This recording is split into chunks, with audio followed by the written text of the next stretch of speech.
네, 한미 관세 협상 타결 이후에도 좀처럼 내려가지 않던 원달러 환율이 외국인 투자자마저 차익 실현에 나서자 직격탄을 맞았습니다. 서울 외환시장에서 원달러 환율은 1,449원까지 치솟으면서 약 7개월 만에 가장 높은 수준을 기록했습니다. 최근 1년간 환율은 높은 변동성을 보여왔습니다. 지금으로부터 1년 전 미국 대선이 치러질 당시 원달러 환율은 1,379원이었습니다.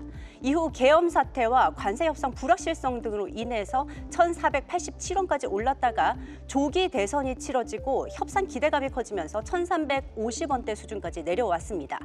하지만 예상보다 지지부진했던 협상의 진행과 3,500억 달러의 대미 투자금을 둘러싼 불확실성 등으로 다시 고개를 들었지요. 급기야 우리 외환당국은 지난달 13일 환율이 1,430원을 뚫자 시장 개입에 나섰습니다만 방향성을 꺾지는 못했습니다.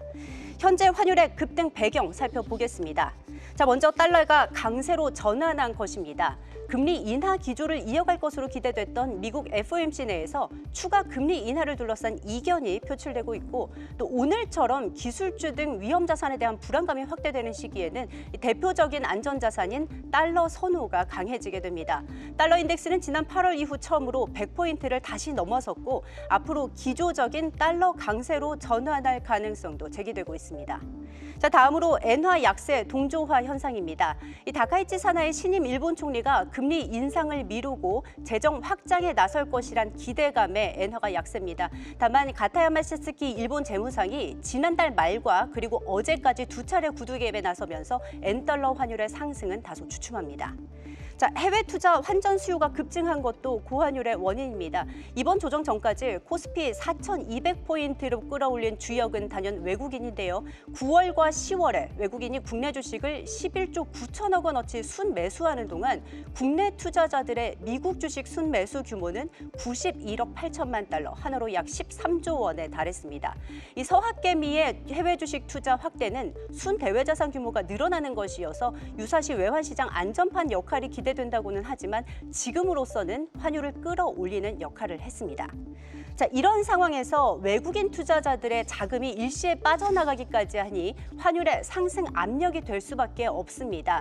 자, 지난주 관세 협상 직후 외인의 차익 실현이 본격화하고 있습니다. 특히 어제와 오늘 각각 2조 4천억 원, 2조 5천억 원씩 순매도에 나서면서 겨우 3일 만에 6조 원어치나 국내 주식을 팔았습니다.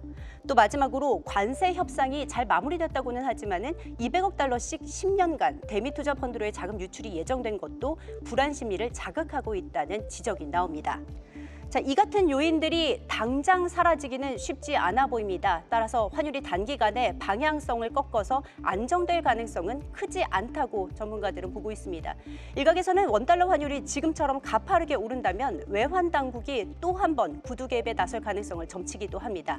그럼에도 많은 시장 전문가들은 환율이 1,450원을 뚫을 상황에 대비해야 한다고 보고 있고요. 높게는 1,500원에 다시 근접할 수준까지 오를 것으로 보는 시각도 있습니다.